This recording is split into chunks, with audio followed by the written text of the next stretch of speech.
Meus irmãos, eu quero dar as boas-vindas a todos que nos visitam. Eu estou vendo alguns rostos aqui. Que Deus abençoe você, que você volte mais vezes, que Deus abençoe a sua vida, sua família, que você possa ser muito abençoado em todos os momentos.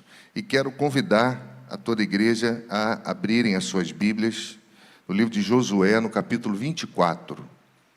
Josué, capítulo 24, versículo 15.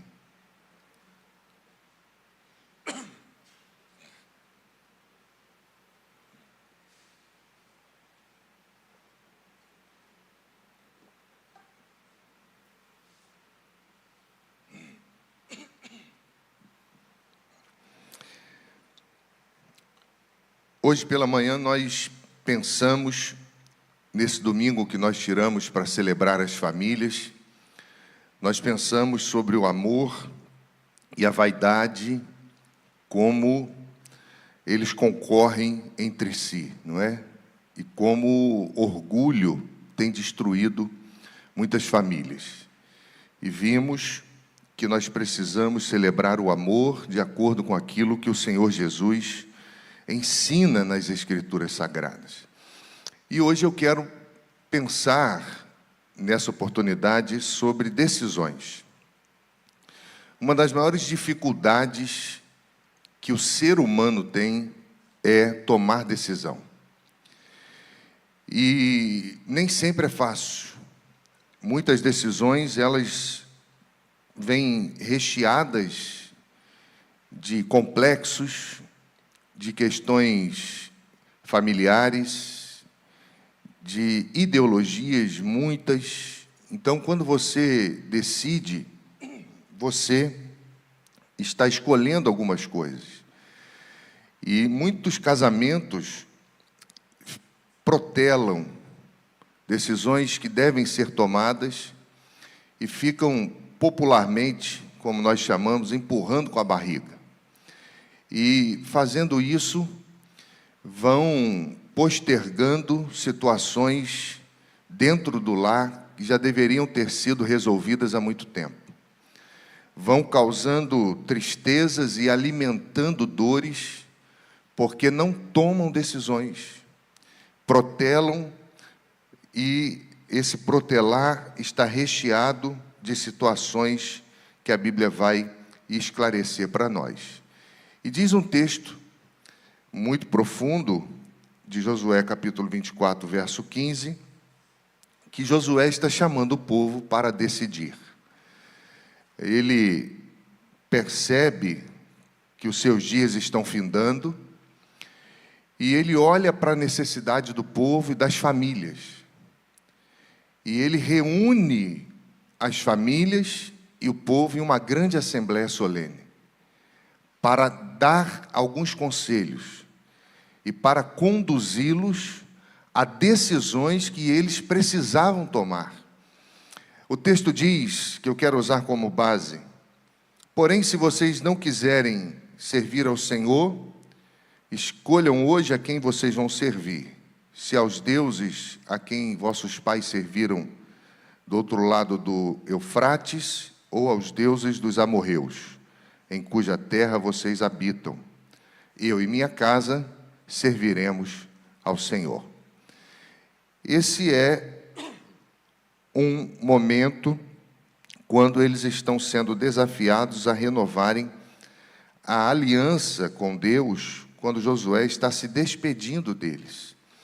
E nessa condição, ele fala sobre decisão. Eles precisavam decidir. Eles habitavam em um lugar que havia muitas questões que poderiam confundir a família, confundir a caminhada, confundir o relacionamento com Deus.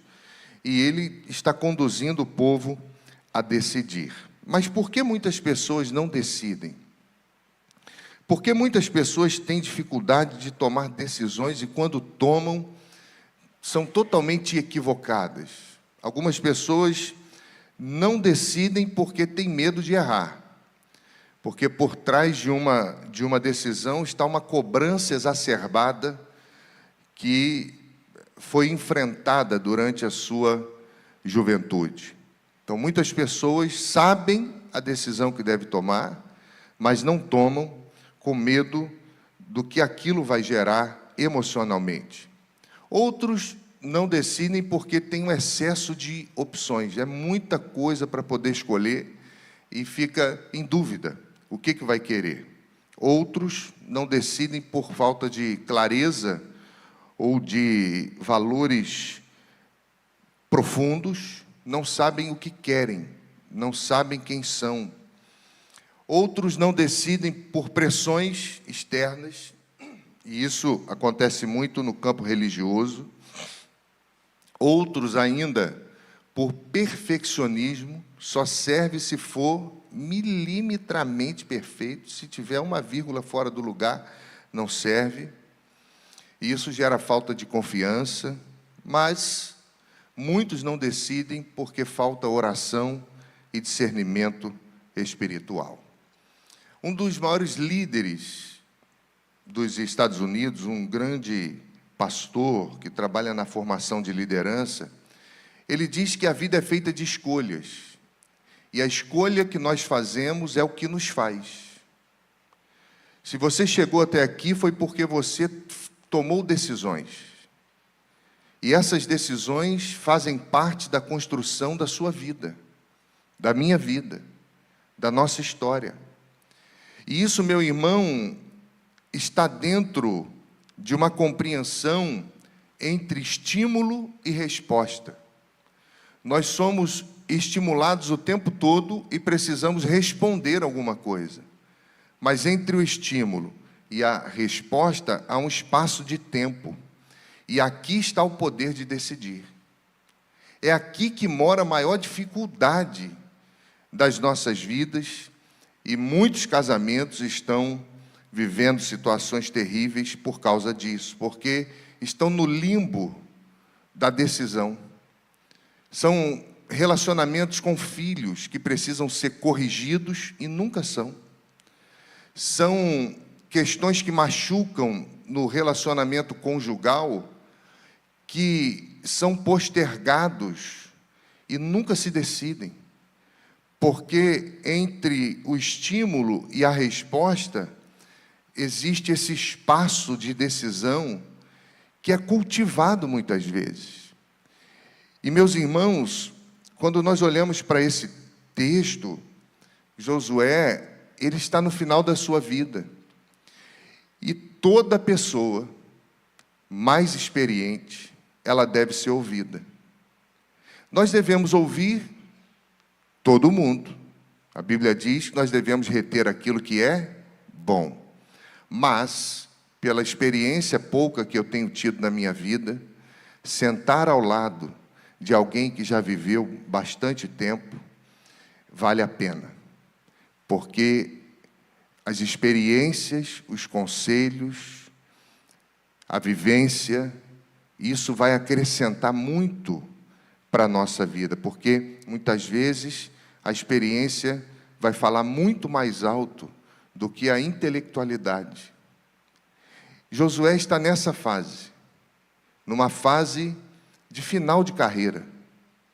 Ele já tinha passado por tudo, já tinha vencido batalhas terríveis, já tinha tido experiências com Deus sobrenaturais. O povo, na liderança dele, tanto na liderança do exército, quanto na liderança espiritual, estava sendo conduzido de forma extraordinária. E ele percebe que, após a conquista da terra prometida, alguma coisa ainda estava faltando. O povo já havia sido distribuído pelas suas heranças. Se você for ler do capítulo 13 até o capítulo 22, eles conquistam a terra, dividem a terra, está tudo sendo organizado, e agora ele reúne essas tribos para uma exortação última e para uma renovação de aliança com Deus em Siquém. E a Bíblia é muito clara de marcar e o texto bíblico tem alguns marcadores que às vezes passam desapercebidos aos nossos olhos, mas a Bíblia diz que ele reúne o povo em Siquém. Você sabe o que significa Siquém? Siquém tem uma importância para a nação tremenda. Siquém tem uma importância histórica, espiritual, muito profunda. E, meus irmãos, quando Josué reúne o povo ali, o povo instintivamente já sabia que era algo importante. Porque quando nós vamos entender que precisamos decidir a quem nós vamos servir, ou ao Deus de Israel, ou às nações vizinhas, nós vamos ter que tomar decisão de forma radical. E quando Josué chama o povo para Siquém, isso tem uma razão de ser. As tribos estavam estabelecidas em Canaã, mas ainda viviam rodeados por povos pagãos e por muitas práticas idólatras. E isso trazia um risco. Josué, muito preocupado, ele olha para a nação e ele via que ainda existiam situações nevrálgicas rodeando o povo, e ele sabia que isso poderia trazer um sincretismo religioso, e todo sincretismo religioso é o caminho para o abandono de Deus. E ele vai tratar isso com muita seriedade.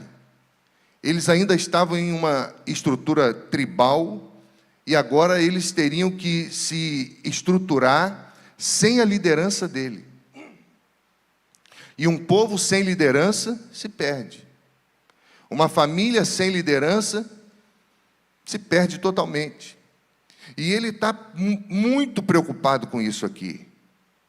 O povo ainda dependia, meus irmãos, fortemente das memórias do que Deus havia feito, para manter a fidelidade.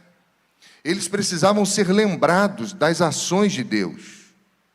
Israel ainda não era unificado, tinha uma confederação de tribos, não tinha rei, não tinha governo centralizado, tinha um líder espiritual e militar. Mas a estabilidade, por mais que eles tivessem tido inúmeras conquistas, ainda era muito frágil, ainda era perigosa, porque inimigos permaneciam naquela terra. E muitas famílias estão vivendo assim, fragilizadas na sua estrutura, fragilizadas no seu relacionamento com o Senhor, nas decisões do que querem para a sua vida e do que não querem. E isso é muito perigoso. O cenário político exigia que o povo estivesse unido, não só espiritualmente, mas em todas as áreas, para que eles pudessem resistir às pressões e às influências que estavam sobre eles, porque eles estavam em um lugar de decisão e de aliança com Deus. É por isso que eles são convocados para Siquém, o centro de Canaã, um local de culto, um local de muitas decisões e um memorial de fidelidade a Deus. Um local muito histórico para o povo, porque foi ali que começou a promessa com os patriarcas. Gênesis capítulo 12, Abraão recebe a promessa ali. Foi ali, Gênesis capítulo 35 diz que Jacó renuncia à idolatria. E isso, com tantos outros marcos históricos, para aquele povo, era um lugar de seriedade, como a igreja deveria ser. Como o ambiente familiar deveria ser. E deixou de ser. Para muitas pessoas. Porque nós nos esquecemos da nossa história. Nós nos esquecemos de quem Deus é. Nós esquecemos das grandezas de Deus, das ações de Deus. E muitas vezes, meus irmãos, nos tornamos religiosos e, como os religiosos, nós ainda exigimos que Deus faça alguma coisa por nós. Quando, na verdade, nós fantasiamos uma vida cristã, que criamos na nossa ideologia, muitas vezes fantasiosa, que, na verdade, se parecem mais com monstros do que com aquilo que o Senhor chama de reino de Deus. E aí, quando eu vou olhar para a Bíblia Sagrada e vou olhar para a família, para o que Josué está tratando com o povo e para o que a família precisa decidir, isso tem tudo a ver com as situações de crise familiar, com as situações de crise entre pais e filhos, entre marido e esposa, entre irmãos, com as situações que muitas vezes estão dentro das nossas casas, porque há um transitar de falta de firmeza, de direcionamento, ou Deus tem a primazia na sua casa, ou não tem. E aí nós vamos vendo tantas e tantas coisas. Uma vez eu fui fazer uma visita a um senhor, membro da igreja, uma pessoa de muitas posses, alguém muito bem quisto, mas alguém que não se envolvia muito, não tinha muitas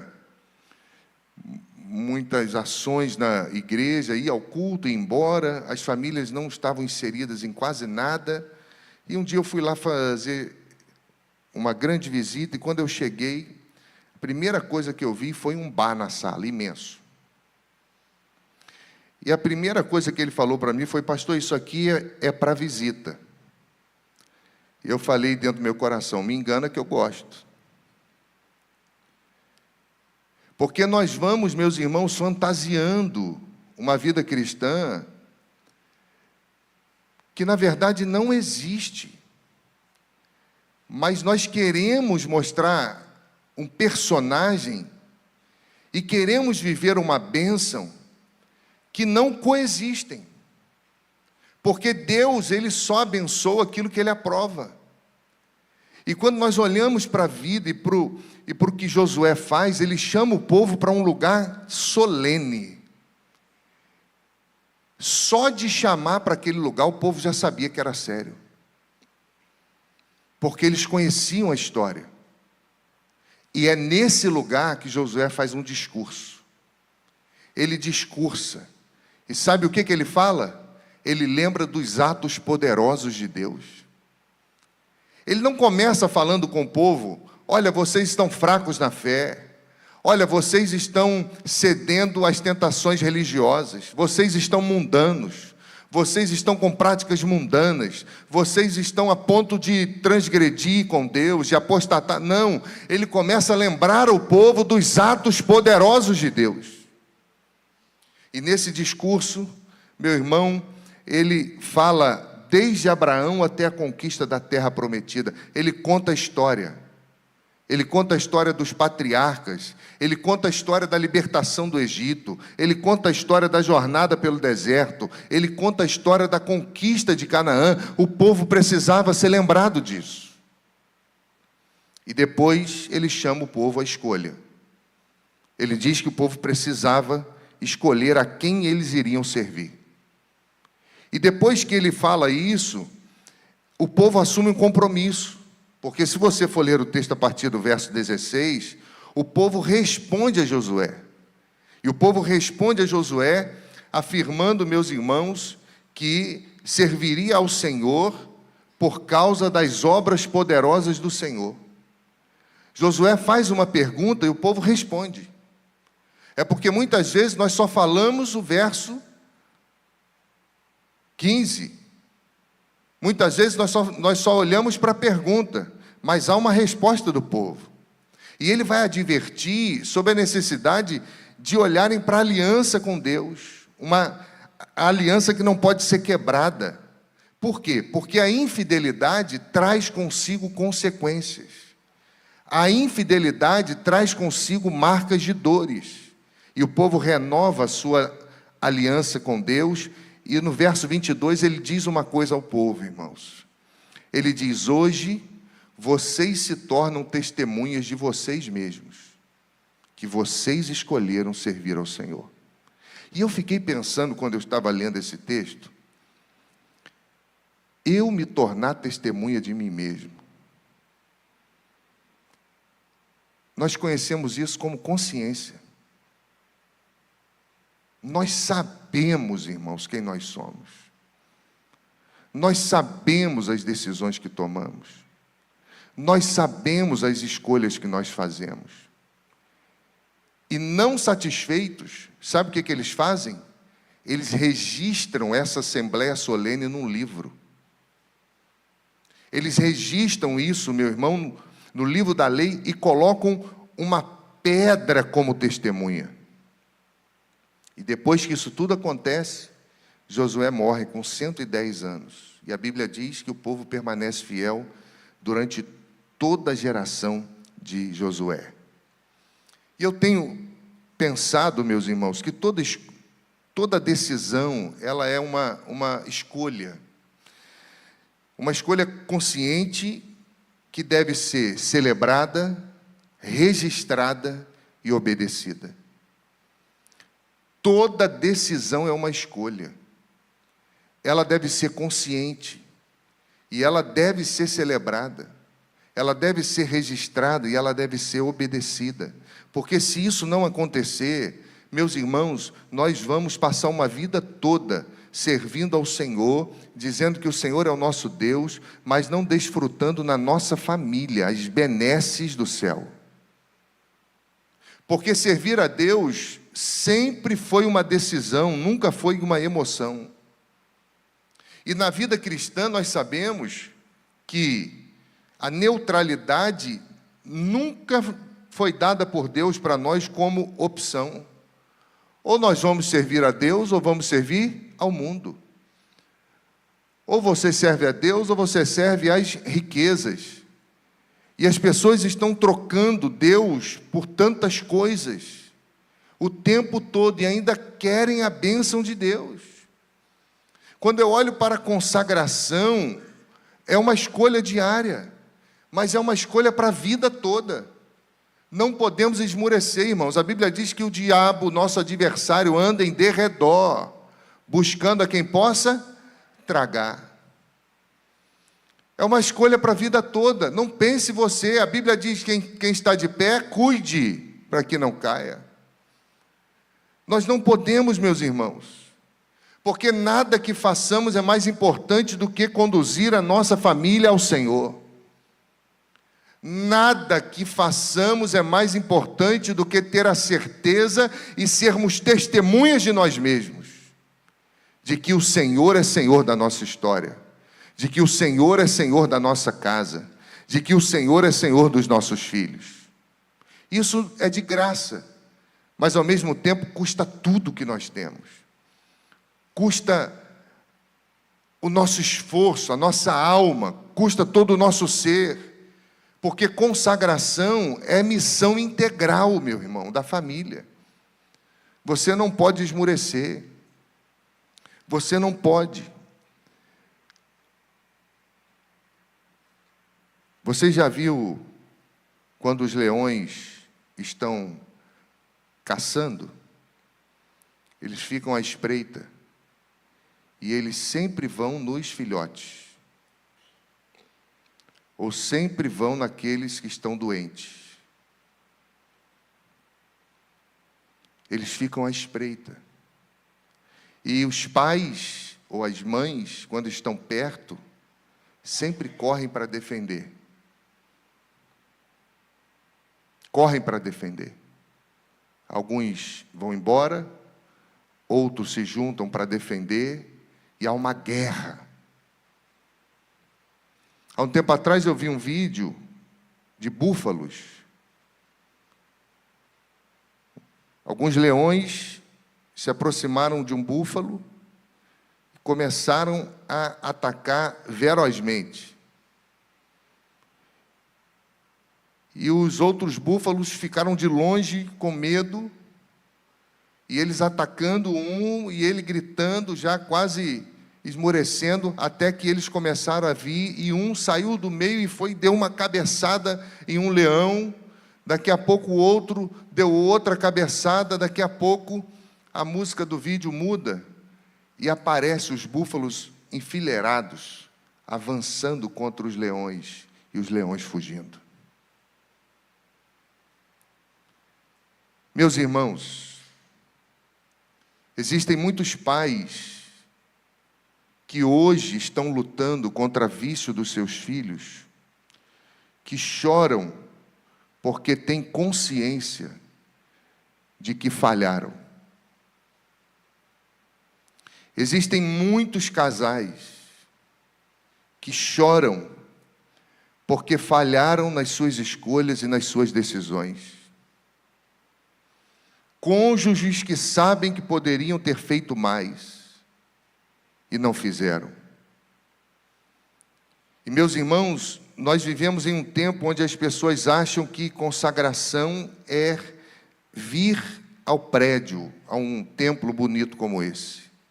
Vivemos em um tempo onde as pessoas acham que ser consagrado é ir à igreja, não é ser igreja. Consagração é o ato de separar-se do mundo para uso exclusivo de Deus, entregando-se a Ele com integridade e com santidade. Ou isso vai envolver tudo na sua casa, na sua família, ou, meu irmão, você vai estar vulnerável, você vai abrir porta para alguns problemas desse tempo, que nós conhecemos como ceticismo, nós conhecemos como ateísmo, e nós conhecemos como relativismo. Problemas desse tempo, e isso é visto dentro das nossas igrejas. O cético duvida de tudo. Se a Bíblia diz que tudo que não provém de fé é pecado, e a vida cristã é uma vida de fé, como é que o camarada pode estar dentro da igreja e ser cético? O cético duvida de tudo. O ateu nega tudo. E o relativista, tudo depende. Porque não tem verdade absoluta mais. Tudo é relativo. E isso, meu irmão, no seio da igreja, destrói. Isso no seio da família, mata todo mundo. Como você vai decidir se você não sabe para onde vai, nem quem você é? Como você vai tomar uma decisão firme se você não tem princípios e valores estabelecidos?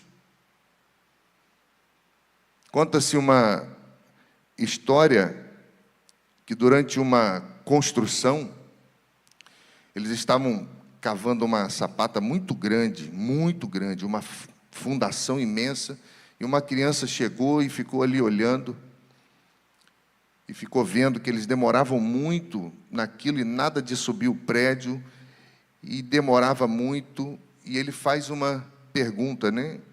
Por que vocês demoram tanto para algo que vai ficar escondido? E aí o mestre de obras, muito experiente, disse para ele: meu filho, porque o que ninguém vê é o que sustenta aquilo tudo que todo mundo vê. O que ninguém vê é o que sustenta tudo. E, meus irmãos, decidir por Deus na família sempre será lançar fundamentos sólidos. E isso demora. Isso leva tempo. Isso leva uma vida toda. E nós precisamos, meus irmãos, à luz da palavra de Deus, perceber qual o caminho que a nossa família tem trilhado. À luz disso, meu irmão, eu gostaria de olhar mais uma vez para Josué e perceber que ele percebe isso tudo no meio do povo. E ele convoca o povo para um lugar que o povo sabia que era sério. Mas ele convoca o povo para que aquilo fosse resolvido de vez. Ele não convoca o povo dizendo: se vocês acharem por bem, decidam. Ele dá uma ordem. Ele disse: decidam hoje. Ele não faz uma reunião para eles avaliarem futuramente o caminho, não. Ele diz: aqueles que são de Deus, decidem por Deus.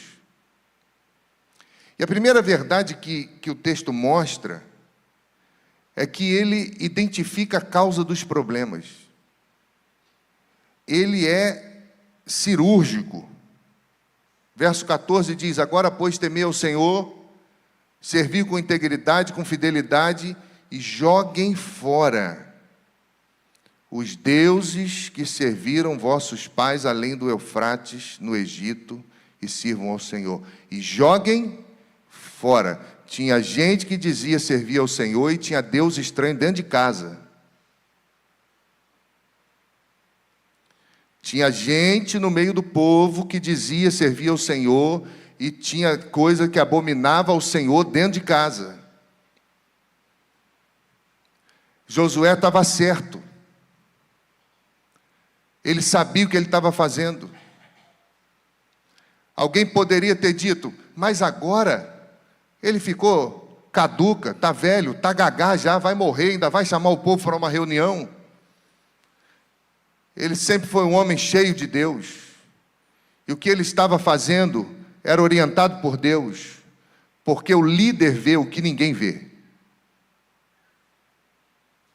O líder vê o que ninguém vê. E ele diz: peguem os deuses estranhos que estão dentro da casa de vocês e joguem fora. Ele mostra que o coração do povo estava dividido. E quando o coração divide, como decidir assim? Quando o coração divide, meu irmão, falta integridade. Quando o coração divide, falta verdade. Existiam ídolos ali. E uma família construída, ela é construída sobre esses dois pilares: integridade e verdade. Sinceridade e verdade. Sem isso, meu irmão, não tem como nós vivermos os sonhos de Deus para a nossa casa. Não tem como, vai ser utopia. Você vai fingir que está tudo bem e os outros vão fingir que acreditam. E não é assim, não foi isso que Deus sonhou para nós. Josué vai, meu irmão, ser cirúrgico, ele identifica o problema. Você consegue olhar para a sua casa e identificar o que porventura está impedindo o Senhor de agir na sua família? Você consegue identificar na sua vida coisas que Deus não aprova?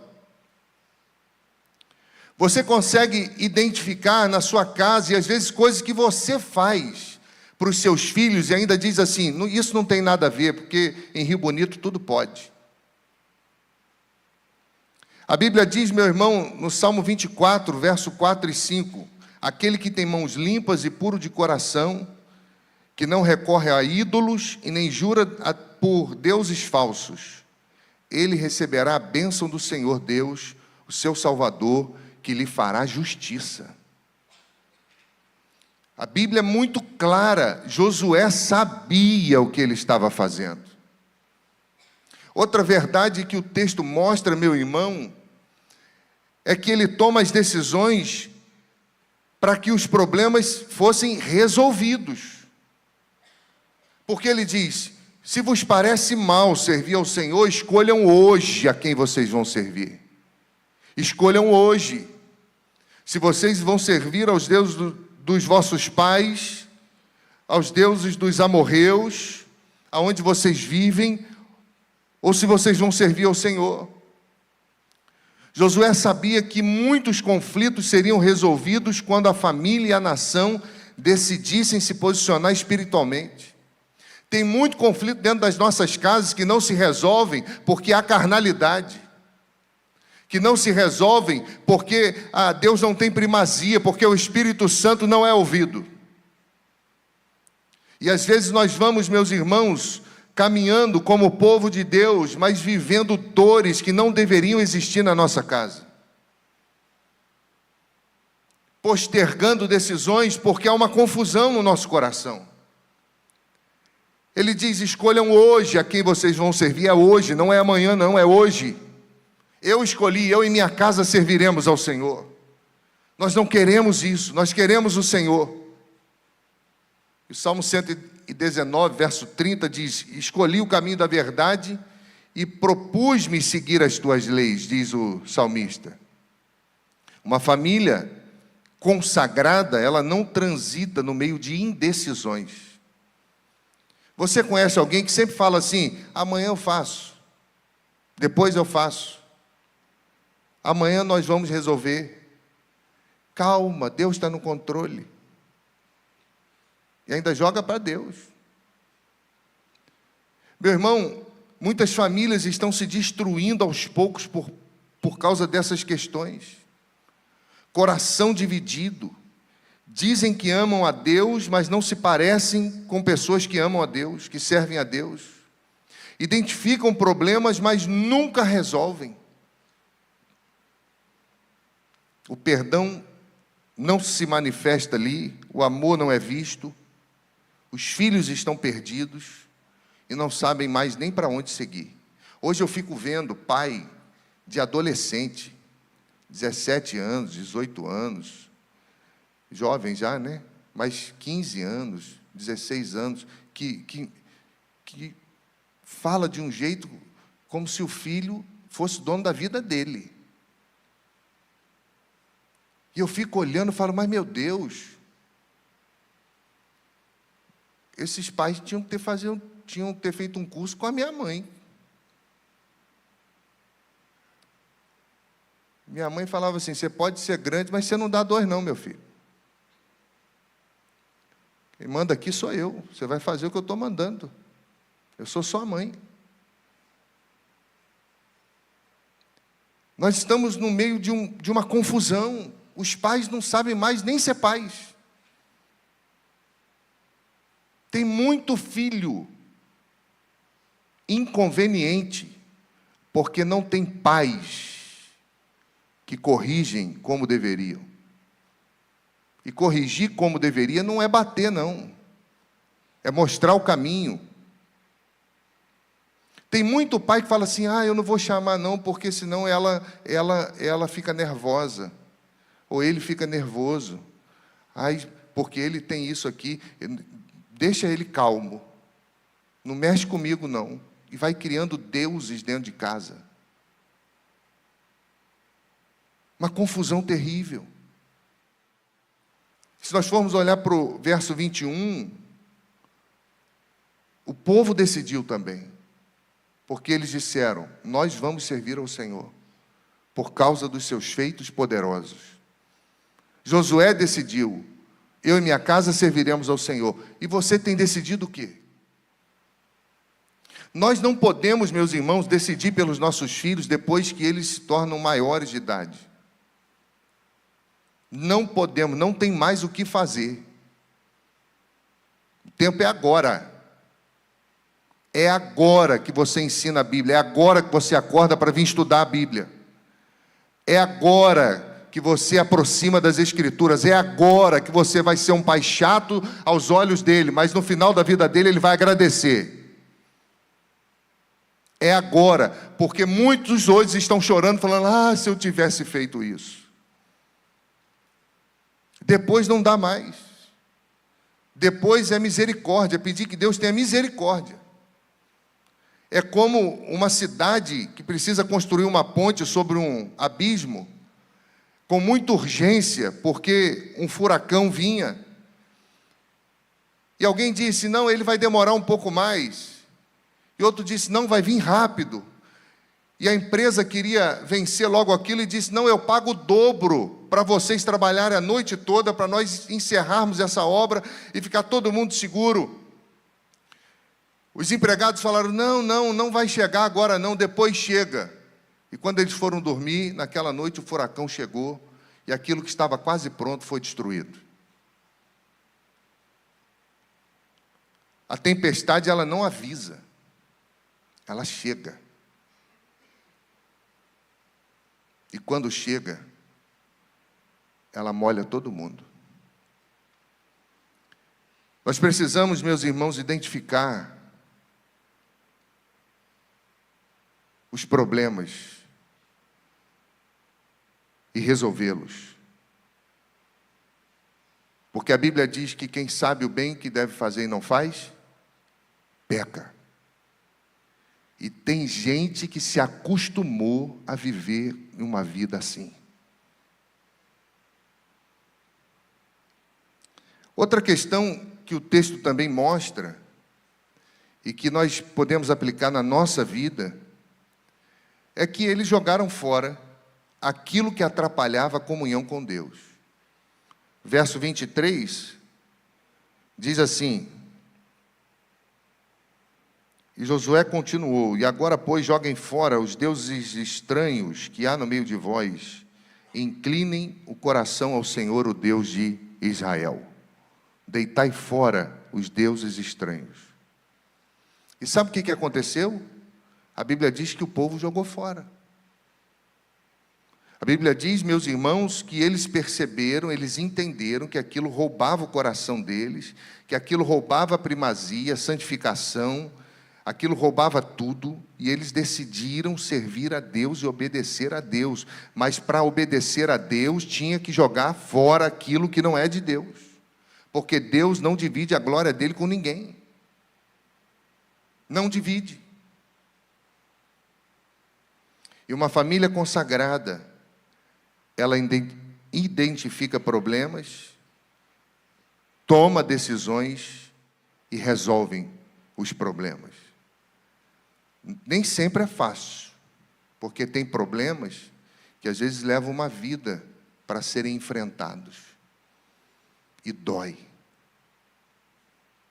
Enfrentar problema no seio familiar dói. É pesado. Deixa marcas. Mas é a melhor coisa que você vai fazer, depois que eles estiverem resolvidos e o seu coração estiver livre.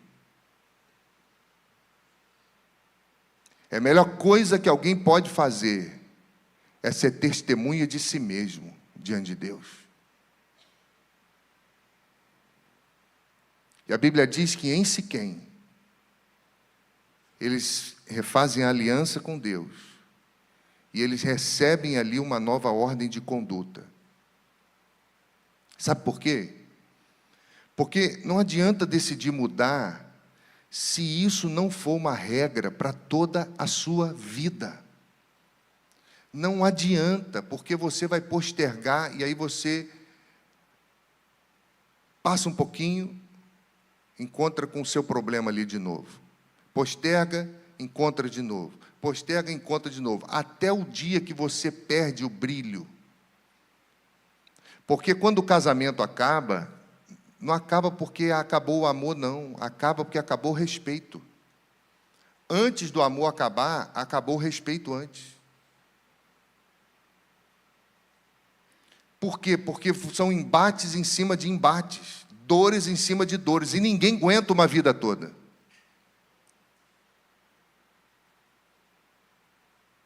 Não basta falar não, meu irmão. É preciso agir com sinceridade diante de Deus. Existe Deus estranho dentro da sua casa?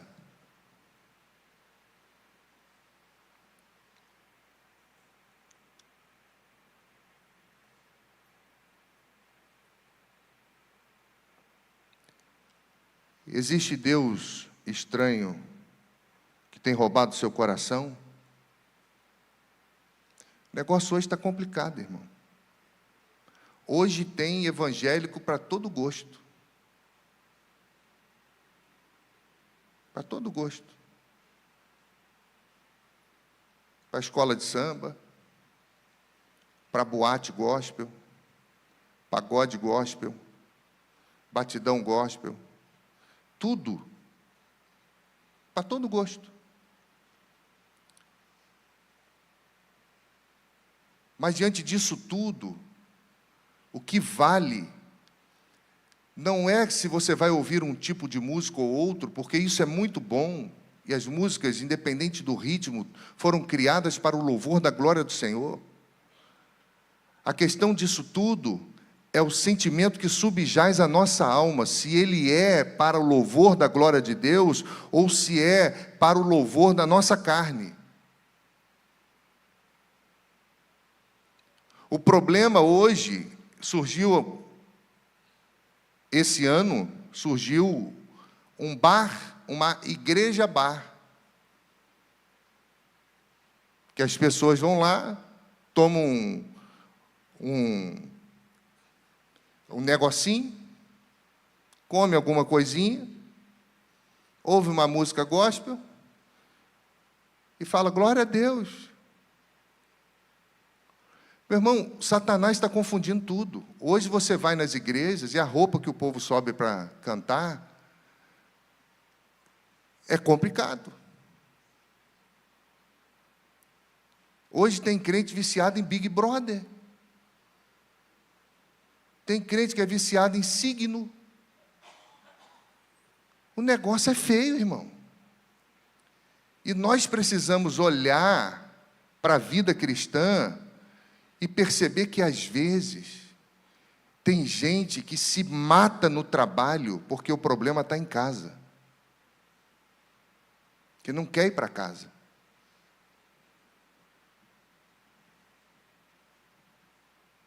A grande maioria daqueles que quase se matam de trabalhar, que o trabalho está acima de tudo, na verdade, isso é uma fuga da sua própria casa. Muitos dos homens que ficam nos botecos depois da hora, bebendo, não querem ir para casa. Tem gente, meu irmão, que o Deus estranho é dinheiro. Essa geração hoje é uma geração que está numa linha muito perigosa. Porque eles botaram na cabeça que o negócio é ganhar dinheiro. Eles vão para a internet e vê um ou outro ali e acha que todo mundo vai ser aquilo.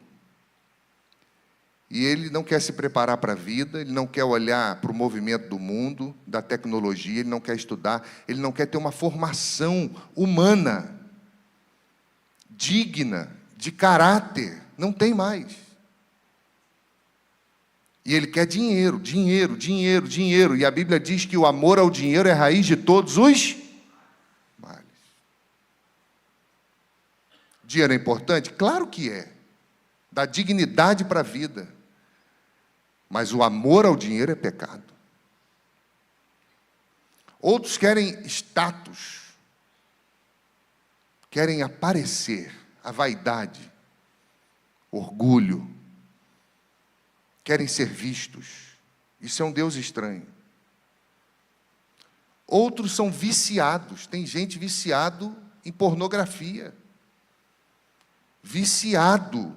O vício hoje em pornografia tem índices absurdos. Até entre os cristãos. Um Deus estranho. Relacionamento tóxico. É um Deus estranho. Você não vale nada, mas eu gosto de você. Já viu? Ele me mata, mas eu não sei o que esse homem tem.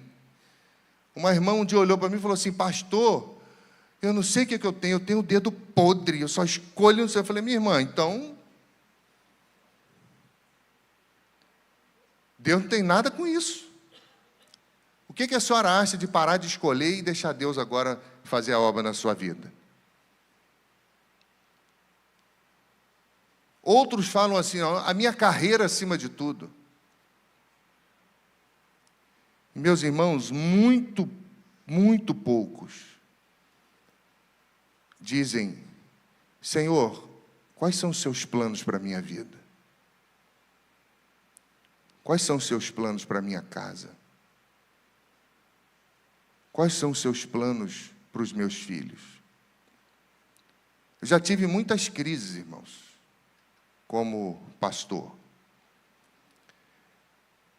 Porque pastor não tem, pelo Ministério do Trabalho, direito a nada. No final da vida, ou é a bondade da igreja, ou não é nada. Não tem direito a nada. E eu olhava para os meus filhos e eu falava: Senhor, como que vai ser? Como é que meus filhos vão para a faculdade? Como é que eles vão estudar, Senhor? Como é que vai ser quando eu me aposentar? Como que isso vai ser, Senhor? Eu, na minha juventude, iniciando o ministério, em crise. E Deus sempre foi falando ao meu coração do seu cuidado, do seu propósito. E Ele sempre foi abençoando a nossa vida. Abençoando a nossa vida. E todas as vezes mostrando: eu estou aqui cuidando de vocês. Mas quando nós olhamos para os deuses estranhos, eles têm que ser resolvidos. Meu irmão, você que é o sacerdote da sua casa, você precisa reunir a sua família em uma assembleia solene e ter uma conversa séria, totalmente espiritual. Peça ao Senhor que fale com você. Peça ao Senhor que te mostre: Senhor, como é que está a minha casa? Isso é responsabilidade sua como homem, biblicamente falando. Sua. Você precisa reunir os seus filhos. A sua esposa tem que olhar para você e lembrar do que Cantares de Salomão diz: ponha-me como selo sobre o seu coração, como selo sobre o seu braço. A mulher precisa se sentir segura. E para isso ela precisa só de um homem que tema a Deus.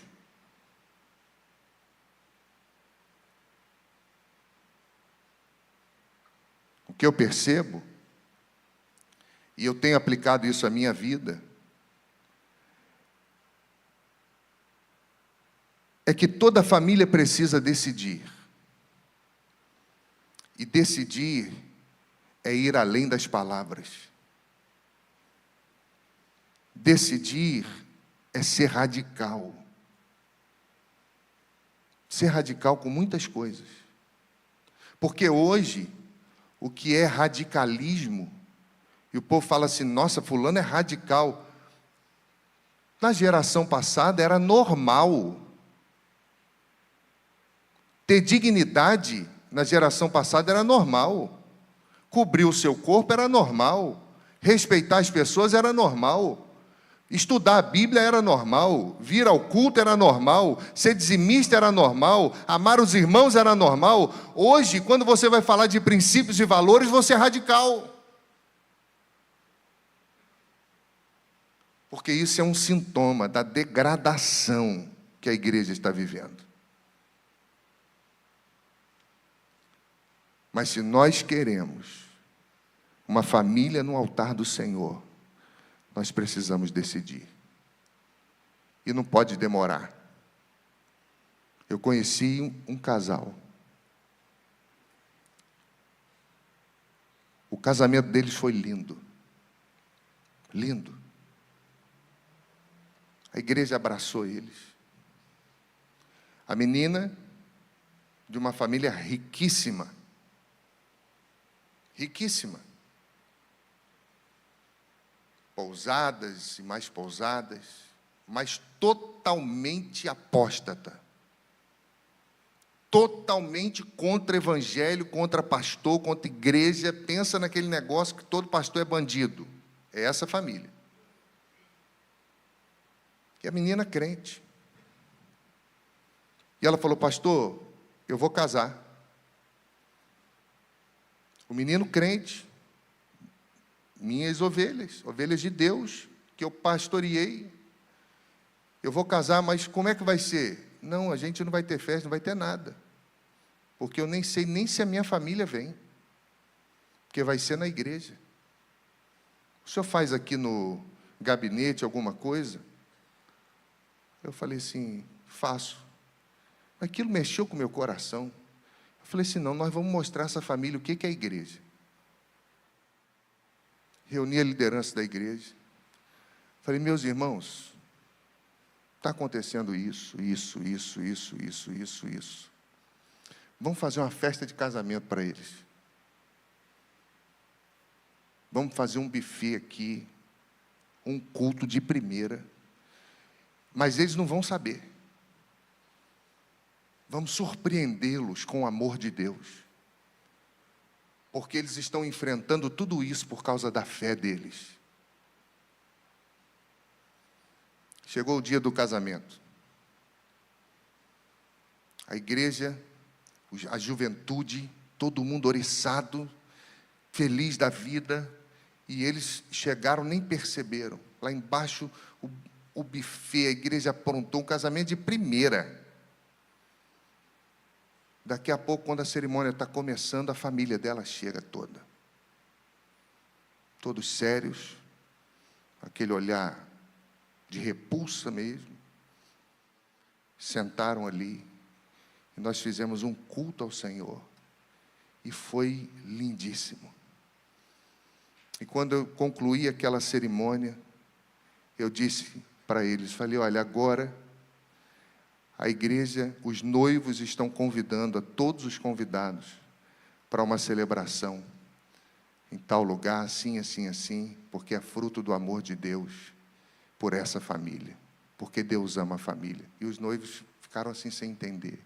Quando eles desceram, meus irmãos, pensa num negócio bonito, uma choradeira, e a família dela não sabia o que fazer. Não sabia o que fazer. Abracei todo mundo, ficaram ali, e foi uma festa. E esse casal começou a voar, a caminhar. Mas em dado momento da caminhada, eles começaram a enfrentar crises. Eles começaram a ter dificuldades no tempo da faculdade. Eu comecei a tratar com eles, a discipular, e eles precisavam tomar decisões.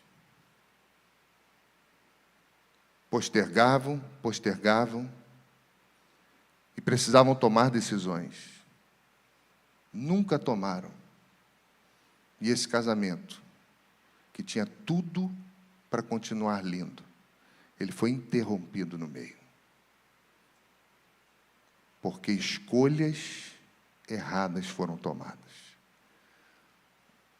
Porque Deus deixou de ser o centro daquela família. A Bíblia diz que toda família precisa decidir. E decidir é ir além das palavras. O povo, meu irmão, tinha declarado fidelidade. Mas Josué diz a eles que eles precisavam mostrar isso com atitudes. Com atitudes. E atitudes concretas. Decidam hoje. Não é amanhã, não, é hoje. Eu quero dizer a você que Deus não divide o seu trono com ídolos. Deus não divide o seu trono com ninguém. Nem com o marido, nem com a esposa, nem com os filhos, nem com ninguém. Ele é Senhor. E Ele precisa ser Senhor da nossa história, da nossa vida, dos nossos filhos. Eu oro com a minha esposa, nós oramos pelos nossos filhos corriqueiramente. Oramos junto com eles. E pedimos a Deus que os abençoe a tomar decisões certas na vida. O que eles vão fazer depois eu não sei. Mas o que eu sei é que nós estamos fazendo tudo o que nós podemos hoje. Tudo. Abrindo mão de tantas e tantas coisas por amor a eles. Eu não sei o que Deus quer com isso para a sua vida. Eu não sei o que você espera da parte de Deus para a sua casa. O que eu sei é que o Deus que nós servimos levanta do pó o necessitado, faz o solitário habitar em famílias, age com misericórdia, com graça, com poder, com favor. O Deus que nós servimos sempre nos escuta. E o Deus que nós servimos sempre nos oportuniza um lugar de solenidade histórica para atrair o nosso coração. Quem sabe Deus não precisa levar você para Siquém, para que você repense a sua vida cristã e tome decisões. Não sei, mas é uma escolha. E é uma escolha pessoal. É uma escolha pessoal. Eu queria orar com você. Eu sei que enquanto eu estava pregando, Deus falou muitas coisas ao seu coração, que talvez você precise tomar como decisão. Eu tenho certeza. Tenho certeza que Deus não ministra palavras soltas ao vento. Eu tenho certeza que sempre há um propósito específico para cada culto. Específico. Mas é necessário que decisões sejam tomadas para que corações parem de sangrar, para que famílias parem de sofrer, para que Deus possa conduzir a história. Tem que tomar decisão. Se não tomar, vai marcar passo. Você já viu gente que trabalha igual um louco e nunca tem nada? O dinheiro escorrega pelas mãos, o devorador come tudo. Inverteu as coisas. Inverteu tudo, perdeu Deus de vista. Você tem que trabalhar muito. Você só não pode trabalhar igual um louco, porque não é isso que Deus quer. Não é isso que Deus quer. Deus não quer que você fuja dos seus propósitos, muito menos da sua casa.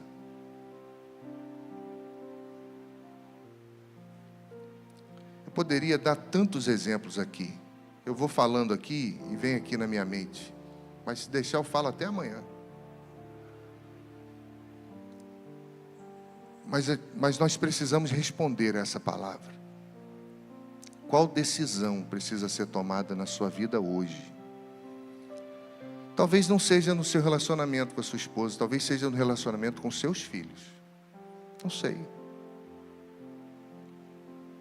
Mas talvez seja no seu relacionamento conjugal. Talvez seja na sua postura como homem, como sacerdote, como esposa, como ajudadora. Eu não sei. Mas uma hora todo mundo precisa decidir. E escolher o Senhor, Josué nos mostra que sempre é a melhor escolha. Sempre é a melhor escolha.